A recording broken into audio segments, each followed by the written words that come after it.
Welcome everyone to the Evolutions of Public Administration video. This is what we will be discussing in today's video. We will talk about public administration, the phases of public administration, the history of public administration, definitely Frederick Taylor's approach, Gulick's post-crop, that is of planning, organizing, staffing, directing, coordinating, regulating, and budgeting, the post-war scenario, and so on and so forth. So let us proceed with public administration. Now, what we know about it, public administration is both an academic discipline and a field of practice. Public administration houses the implementation of government policies, the academic discipline that studies this implementation and that prepares the civil servants for their work. As a field of inquiry with a diverse scope, its fundamental goal is to advance management and policy that the government can function independently, most importantly, smoothly. The management of public programs. Excuse me, very sorry for that interruptions. The management of public program, translation of politics into reality that the citizen sees every day. Remember, the politicians are basically making castles in the air, and they promise moons and stars. But if you can see the light of the day, all the projects that they have promised, wonderful things. The study of government decision making, the analysis of this policy themselves, the various inputs that have been produced them, the input necessary to produce certain alternative policy thereby.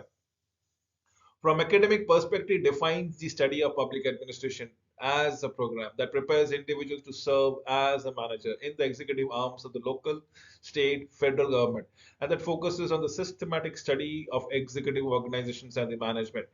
Include instructions in the roles, development, and the principles of public administration, the management of public policy, executive, legislative relations, public budgetary process, and the financial management, as the case might be.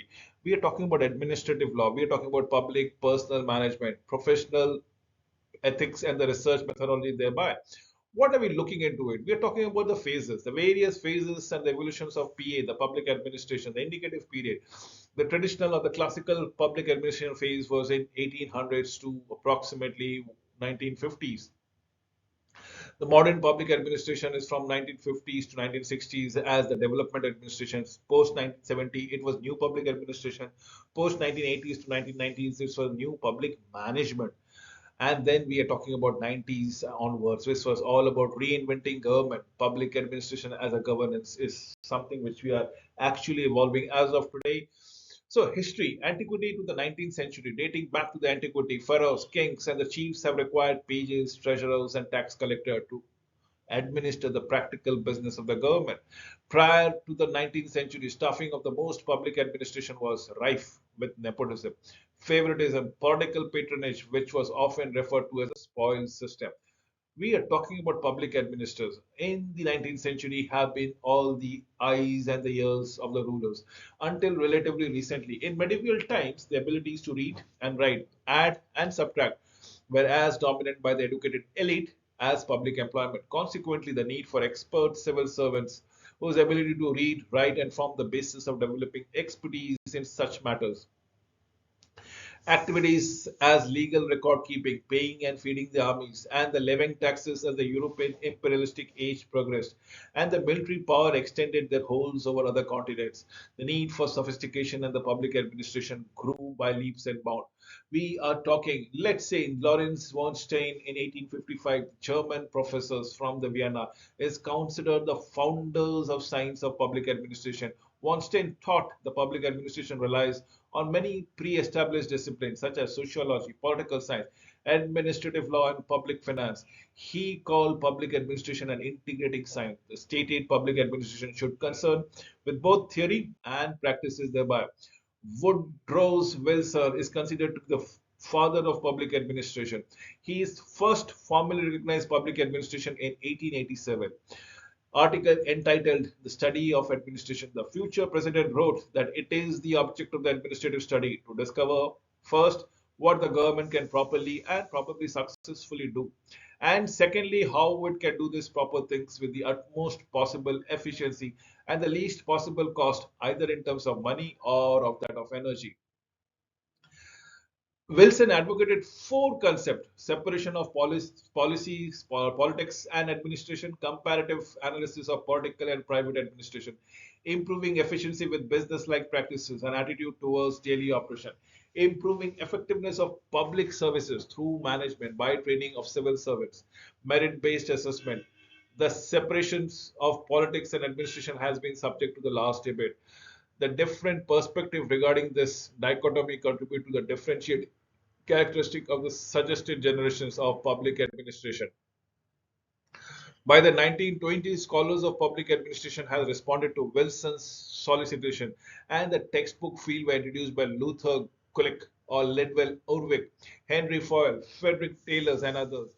Frederick Taylor's 1856 to 1915 published a book entitled The Principles of Scientific Management, one of the holy grails of management books. In the year 1911, he believed that the scientific analysis would lead to the discovery of one best methods to do things, to carry out operations. Thus, according to him, would save cost and probably time. United States in 1940s, the separation of politics and administration advocated by Wilson continues to play a significant role in public administration thereby. However, the dominance of the dichotomy was challenged by the second generation scholars. Beginning in the 1940s, Luther was a key contender for Wilson proposed political administration dichotomy. In place of Wilson's first generation split, Gulick advocated a seamless web of discretions and integration thereby. Frederick Taylor's approach was very precise ideas about how to introduce his system. It is only through enforced standardizations of method, enforced adoption of the best implemented and probably working conditions, and enforce the cooperation of this faster work can be assured. Post-Crow, Kulik developed the comprehensive generic theory of organization that emphasizes the scientific method, efficiency and professionalism, structures, reform and executive control. Gulick summarized the duties of administration as an acronym of POST-CROW, which stands for planning, organizing, staffing, directing, coordinating, regulating, and budgeting. Let me recount post-World War II what happened in 1970s. 1940s theorists challenged Wilson and Gulick. The politic administration's dichotomy remained the center of criticism. In the 1960s and 70s, the government itself came under fire as an ineffective, inefficient, and largely a wasted effort. The costly American interventions in Vietnam, along with the domestic scandals, including the bugging of Democratic Party, the 1974 Watergate scandals, are two examples of self-destructive government behavior that alienated the citizens altogether. There was a call by the citizen for efficient administration to replace the ineffective, wasteful bureaucracy. Elected officials and supported these reforms. Brown Law University, Chicago, professor consequently founded the Public Administration Services (PAS) as the university at organization which has provided consulting services to all levels of government since 1970. World War II to 1970s, concurrently after the World War II. The whole concepts of public administration expanded into policy making and analysis. Thus, the study of administrative policy making and analysis was introduced and enhanced into the government decision making bodies. Later on, the human factor became predominantly concerned, an emphasis on the study of public administration. Henceforth, the emergence of scholars like Fritz Marx with his book The Elements of Public Administration, published in 1946, Paul Appleby Policy and Administration on 1952. Frank Martini published a book Towards a New Public Administration in 1971. Others have contributed positively to such endeavors. In the late 1980s, yet another generation of public administration theorists began to displace the last. The new theory, which came to be called as New Public Management, was proposed by David Osborne and the Ted Gabbard in their book Reinventing Governments. The new model advocated the use of private sector style models, organization ideas and values to improve the efficiencies and service orientations of the public administration. During the Clinton administration 1993-2001, Vice President Al Gore adopted and reformed the federal agencies using the new public management approaches.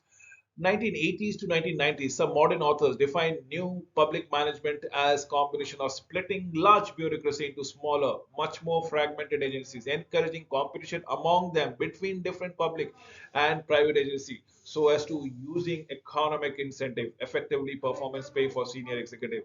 New public management treats individuals as a customers or clients in the private sector rather than as a citizen. 1980s 1990s, some critics argue that the new public management concepts of treating people as a customer rather than of citizen is an inappropriate borrowing from the private sector model because business see customers as a means to an end. In new public management, people are viewed as economic unit, not democratic participants. Nevertheless, the model is still widely accepted at all levels of governments and in particularly many countries.